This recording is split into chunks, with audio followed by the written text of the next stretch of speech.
মুমিনদের কাছে এসে মালাকুল মাউত একজন যুবকের বেশে সাদা ধবধবে জুব্বা পরে সুগন্ধি মেখে মুমূর্ষু ব্যক্তির শিয়রে বসে বলে, ইয়া আইয়াতুহান নাফসুল মুতমাইন্নাহ, হে প্রশান্ত আত্মা, উখরুজি ইলা মাগফিরাতিল্লাহি ওয়া রিদওয়ানি, আল্লাহর ক্ষমা আর দয়ার দিকে বের হয়ে আসো।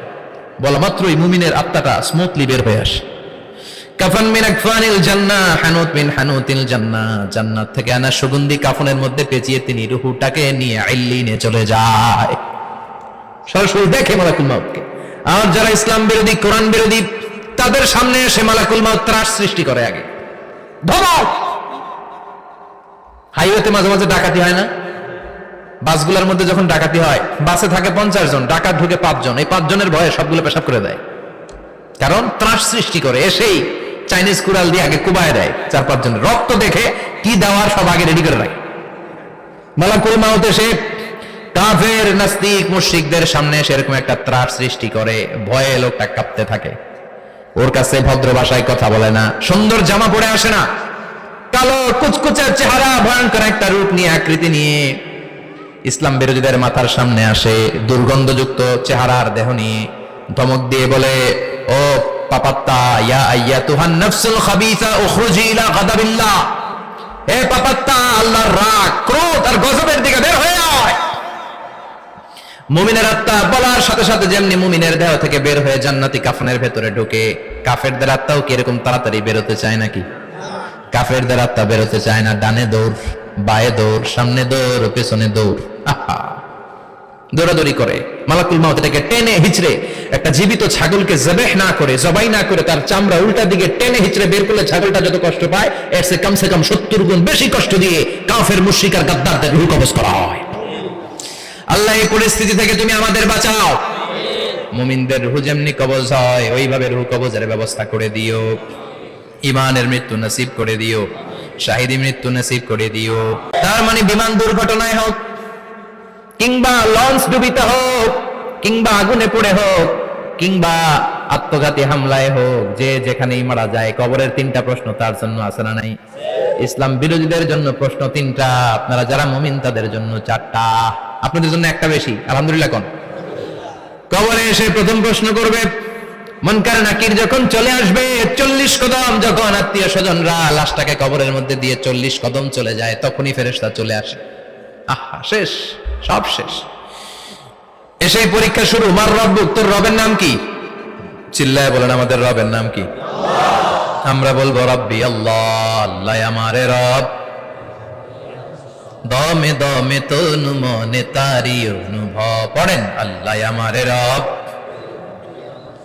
তোমার দুনিয়াতে আমি যেদিকে তাকাই, অথই নিয়ামতে ডুবে আছি সবাই। পাখপাখালির গানে শুনি তসবিহ কলো রব, তসবিহ কলো রব, আল্লাহ আমারে রব। প্রথম প্রশ্ন, তোমার রব কে? আমরা বলবো আমাদের রব আল্লাহ। দ্বিতীয় প্রশ্ন, ওমা দীনু, তোমার ধর্মের নাম কি? আমরা কি বলবো? তৃতীয় প্রশ্ন, বিশ্বনবীর চেহারা দেখে বলা হবে, আতারিফু হাদার রাজুল, এই লোকটারে চিনো নাকি? আমরা বলবো চিনি, আমাদের প্রাণের নবী, ঠিক কিনা? চাঁদের চেয়ে সুন্দর তুমি নবী, আমার কামলিওয়ালা, দু জাহানের বাদশা তুমি, প্যারা নবী সাল্লে আলা। চাঁদের চেয়ে সুন্দর তুমি নবী, আমার কামলিওয়ালা, ঠিক কিনা? 3টা প্রশ্নের যথাযথ উত্তর যখন দিয়ে দিলেন, আপনার জন্য অতিরিক্ত আরেকটা প্রশ্ন করা হবে, ওয়ামা ইলমুক, তোমার নলেজ কি?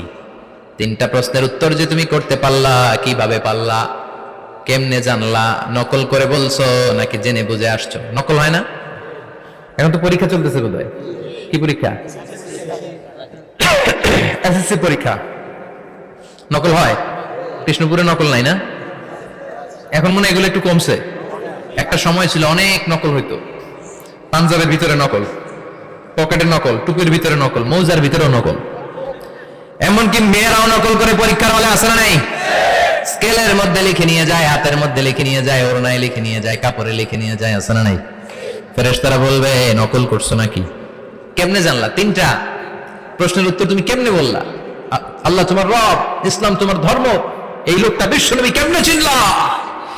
আপনাকে তখন বলতে হবে, আমি কোরআন থেকে শিখেছি, আমি হাদিস থেকে শিখেছি, আমি ইসলাম জেনে বুঝে মেনেছি, আমি আন্দাজে কোথাও ঘুরি নাই। চিল্লা এখন ঠিক কিনা? আপনাকে বলতে হবে, জন্য শিখতে হবে, প্রতিনিয়ত ইসলাম সম্পর্কে জানতে হবে, আখের গোছাতে হবে, জীবনটাকে আলোকিত করতে হবে। চিল্লায় বলেন ঠিক কিনা? চারটা প্রশ্নই যখন হয়ে গেল, ফেরেশতারা বলবে আহলান ওয়া সাহলান ওয়া মারহাবান বিক, খোশামদেদ, কংগ্রাচুলেশন, খোশামদেদ, কংগ্রাচুলেশন, সব প্রশ্নের উত্তর তুমি পেরেছো। ফায়ুফসাহু লাহু কবরুহু 70 যিরান, আপনার কবরটারে 70 হাত লম্বা করে দেয়া হবে। ওয়া ইফতাহু লাহু বাবুন ইলাল জান্নাহ, আপনার কবর থেকে জান্নাতের দিকে দরজা খুলে দেয়া হবে। ওয়া ইউলবাসু মিন লিবাসি আহলিল জান্নাহ, জান্নাতের দুইটা রেশমি কাপড়ের পোশাক এনে আপনারে পরিয়ে দেয়া হবে। আর বলা হবে নাম কানাউমিল আরুস, ঘুমাও, sleep, you should get some sleep now, তোমাকে লম্বা সময় পাড়ি দিতে হবে, ঘুমাও। কানাউমিল আরুস, যেমনি বর বাসর রাতে আরামসে ঘুম দেয়, বাসর রাতে যেমনি বর কনেকে নিয়ে মধুর ঘুম দেয়, তুমিও ঘুমাও, কেউ তোমার ঘুম ভাঙবে না। মালাক ইসরাফিলের কিয়ামতের জন্য ইসরাফিলের সিংহায় যে ফুৎকার আছে, ওই ফুৎকার ছাড়া কোনো কিছুই তোমার ঘুম ভাঙাতে পারবে না। আলহামদুলিল্লাহ পড়েন। আল্লাহ আমরাও যেন চারটা প্রশ্নের উত্তর দিয়ে লম্বা একটা ঘুম দিতে পারি, পড়ে না আমিন। ওয়াম্মাল কাফির ওয়া আহলুশ শিমাল, আর ইসলাম বিরোধী যারা, তাদের সামনে আসবে মালাকান আসওয়াদান আজরাকান, কৃষ্ণ বর্ণের দেহ, নীলাভ বর্ণের দুটো চোখ, গায়ের রং কালো, চোখের রং নীল, দেখতে কেমন লাগে? আলিফ লাইলার ভূতের মতো, কথা কন। গায়ের রং কালো, চোখের রং নীল। ফেরেশতা দুইটা আসবে, এসে ত্রাস সৃষ্টি করবে, এসে বলবে বল তোর রবের নাম কি? মার রব্বুক। ইসলাম বিরোধী মুশরিক কাফের নাস্তিক এরা বলবে আমি জানি না আমার রবকে, আমি জানি না, আমি তো আজীবন শুধু চেয়ার করেছি, মদ খেয়েছি, আমি ধর্ষণে সেঞ্চুরি করেছি দুনিয়ার বুকে, আমি টেন্ডারবাজি করেছি, চাঁদাবাজি করেছি, আমি মাস্তানি করেছি, আমার দাপটে এলাকার ইসলাম প্রিয়রা বাসায় ঘুমাতে পারে না। আমি ছিলাম টেন্ডারবাজ, আমি ছিলাম গডফাদার, সন্ত্রাসীদের লিডার, আমি ছিলাম ডন 1 2 3 সব, আমি ছিলাম ডনের ডন, আমি ছিলাম মাস্তান রংবাজ, রব টবকে আমি তো জানি না। লাদ্রি লাদ্রি, আমার জিজ্ঞেস করো না। আবার প্রশ্ন করা হবে ওয়ামা দিন, তোর ধর্মের নাম কি? বলবে লা আদরি, আমার কোনো ধর্ম নাই, আমার কোনো ধর্ম নাই, আমি শুধু মৌজ মাস্তিতে ছিলাম, আমি আনন্দ ফুর্তি করেছি, ইসলাম নিয়ে আমার মাথা ব্যথা ছিল না, আজীবন ইসলামরে আমি বাস দিয়েছি। চিল্লায় বলেন ঠিক কিনা? ইসলাম বিরোধীদের সাথে ছিল আমার চলাফেরা, আমার সব সাঙ্গপাঙ্গ ছিল গুন্ডা বদমাশ ইসলাম বিরোধী। রব কি, ইসলাম কি, এগুলো আমি জানি না। আমার এগুলো জিজ্ঞেস করো কেন? ধর্ম কি আমি জানি না, আমি কিচ্ছু মনে করতে পারছি না। 3 নম্বর প্রশ্ন করা হবে আতারিফু হাদার রাজুল, দেখো তো এই লোকটারে চিনো কিনা? কয় না, চিনি না, তবে মনে হয় এই লোকটারে দুনিয়ার বুকে আমি গালি দিতাম, এই লোকটার বিরোধিতা করতাম, ব্লগের মধ্যে এই লোকটার ব্যাপারে কুৎসা রটনা করতাম, এই লোকটার কার্টুন বানিয়ে আমি হিংসা ছড়িয়ে দিতাম, এই লোকটার ব্যাপারে আমি এলাকার মধ্যে অপপ্রচার চালাতাম। ফেরেশতারা বলবে তাই, এই ছিল তো ডিউটি, দাঁড়া এখনই আমাদের খেলা শুরু, এখনই শুরু। ফায়ুতরাকু বিমাতারিক মিন হাদিদ, লোহার একটা হাতুড়ি দিয়ে মাথা থেকে পা পর্যন্ত পিটানো হবে, পিটিয়ে ওর গোশতের হাড্ডিগুলোকে থেতলে ফেলা হবে। ওয়ায়ুকালু লিল আরদি ইলতাইমি, কবরের দুই পাশের মাটিরে বলা হবে এবার দুই দিক থেকে তোরা চাপ দে, চাপ দেয়া হবে, ধাক্কাধাক্কি করেও সে সুবিধা করতে পারবে না, মাটি আস্তে আস্তে আস্তে আস্তে দেহের দুই দিকে লেগে এমন জোরে দুইটা চাপ দিবে, ফাতাখতালিফা আদলাউহু, তার ডান পাশের পাজরের হাড্ডি বাম দিকে ঢুকে যাবে, বাম দিকের হাড্ডি ডানে চলে যাবে। বিশ্বনবী বললেন এই হাতুড়ি দিয়ে পিটানোর শাস্তি, কবরের চাপ দেওয়ার শাস্তি চলতেই থাকবে হাত্তাল কিয়ামা, কিয়ামত পর্যন্ত। আল্লাহ এই কবরের শাস্তি থেকে আমাদের বাঁচাও, আমরা এই আযাব পেতে চাই না, আমরা যেন ঠিকভাবে কবরের 4টা প্রশ্নের উত্তর করে দিয়ে লম্বা ঘুম দিতে পারি। আল্লাহ তুমি তৌফিক দাও। এজন্য আল্লাহ বললেন গোলাম দুনিয়া নিয়ে পাগল হয়ে থেকো না, এই দুনিয়ার জীবন আসল জীবন নয়, আসল জীবন হলো কবরের জীবন। জোরে বলেন ঠিক কিনা?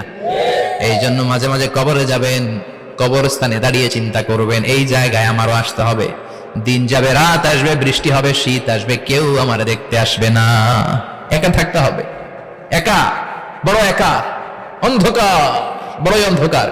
ওই কবরের জীবনের সামান গোছানোর দরকার আছে না নাই? ওই কবরে সুখে শান্তিতে থাকতে চাইলে নামাজ পড়ার দরকার আছে না নাই? কোরআন পড়ার দরকার আছে না নাই?